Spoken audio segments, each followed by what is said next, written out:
Olá pessoal, tudo bem? O vídeo então de hoje é o vídeo sobre a função seno, tá?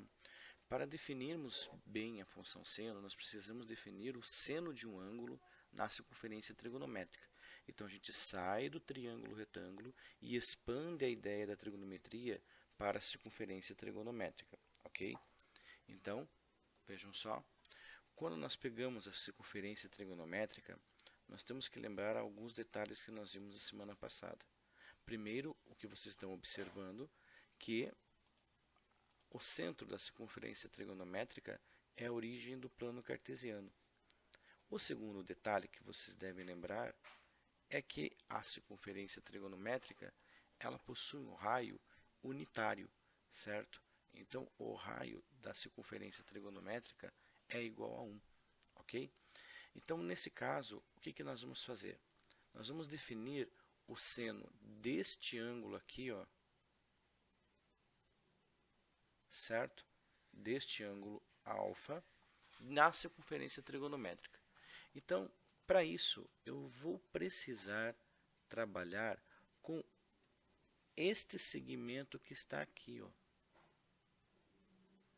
Eu vou pegar esse segmento aqui que está em verde. O que acabou de formar aqui? Formou um triângulo retângulo, certo? Formou um triângulo retângulo, onde eu tenho a hipotenusa 1, aqui é um ângulo de 90 graus, e eu vou chamar esse segmento de A. O que seria este A? Este A nada mais é que a ordenada deste ponto P aqui, ó. O ponto P tem duas coordenadas, a abscissa e a ordenada. A ordenada é A. Tá legal? Então, a partir disso, vamos definir o seno na circunferência trigonométrica. Usando esse triângulo, certo? Nós vamos ter que seno do ângulo alfa é a medida do cateto oposto pela medida da hipotenusa. Seno do ângulo alfa, neste caso nosso, é o cateto oposto a sobre a hipotenusa, que é 1. Então, qual é a conclusão que nós chegamos? Seno de alfa é igual a A. Portanto, se você observar aqui, a gente conclui que para qualquer ponto da circunferência trigonométrica, a sua ordenada é o seno do ângulo que termina neste ponto. Então, aqui eu tenho o arco que vai de A até P.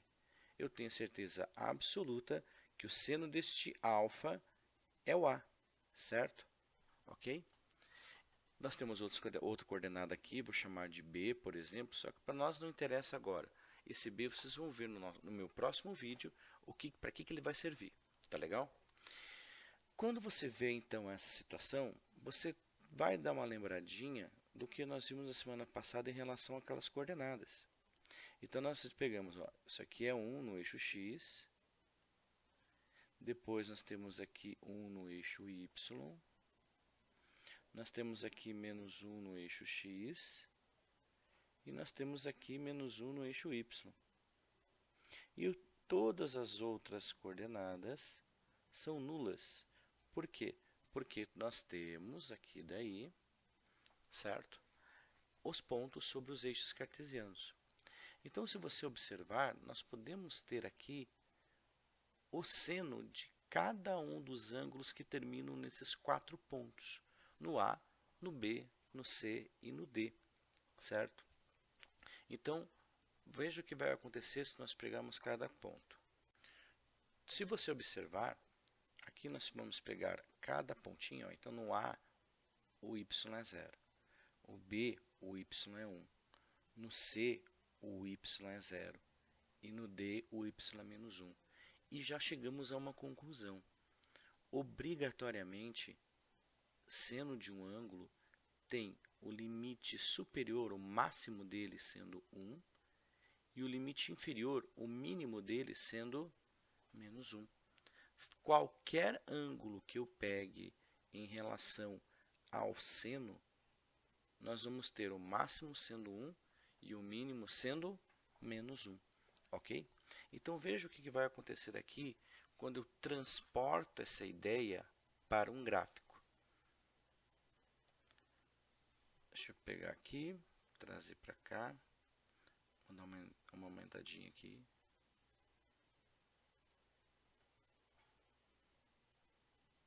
Tá aí. Então olha o que acontece quando eu pego e trabalho com um gráfico da função f de x, tá? Então é f de x igual a seno de x. Então, o que vai ser o x nessa minha função? X será o ângulo. E o que é o f de x? É a ordenada do ponto onde termina o ângulo, certo?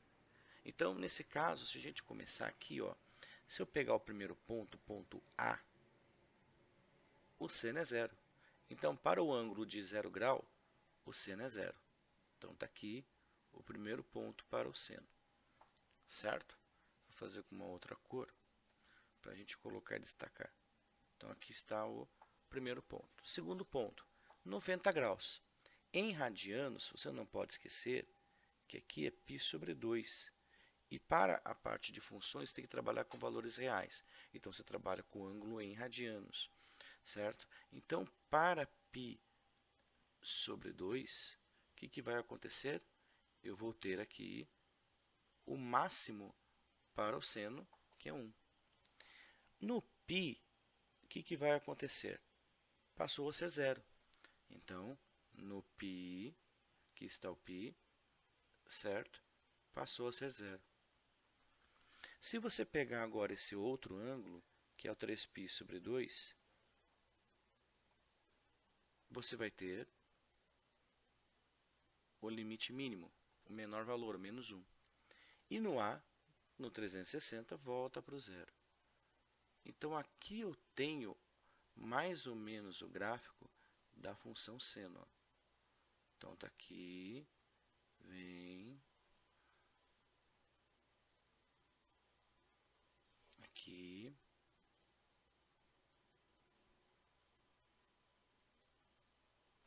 esse mais ou menos é o gráfico da função seno, ok?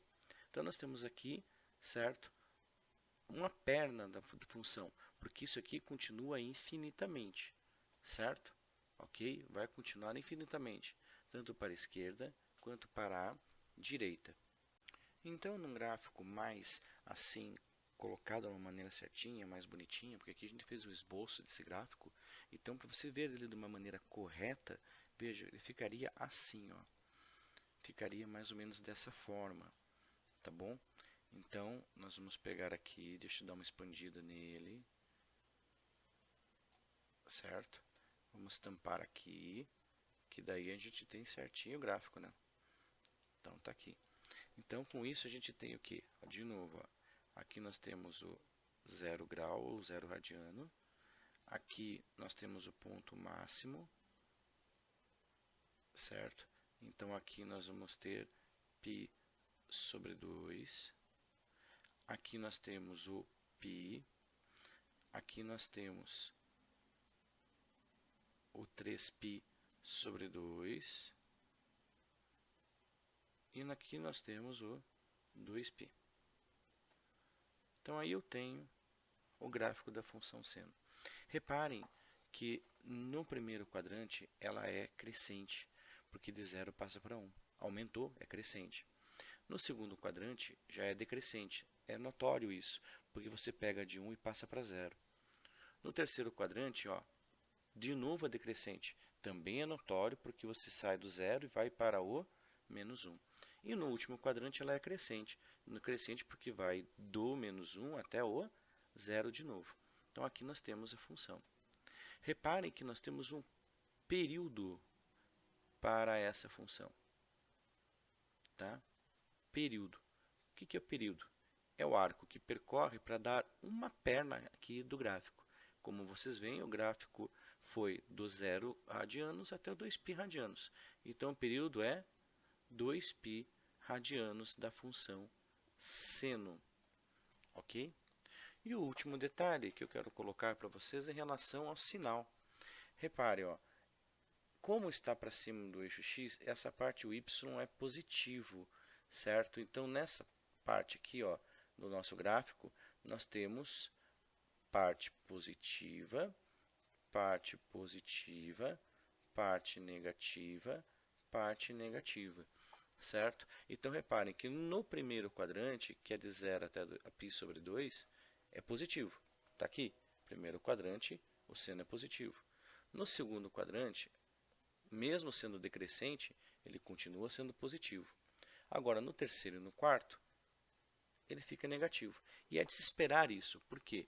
Porque como eu tenho o seno sendo a ordenada do ponto na circunferência trigonométrica, nós esperamos que nós tenhamos o sinal do seno sendo o mesmo sinal do y do plano cartesiano. E o y para cima do x é positivo, para baixo do x é negativo. Ok? Então, a gente vai ver, já vai fazer como já fez semana passada. Nós vamos deixar aqui no cantinho, vejam os links dos exercícios, se vocês quiserem dar uma olhada na parte dos exercícios que são referentes à função seno. Ok?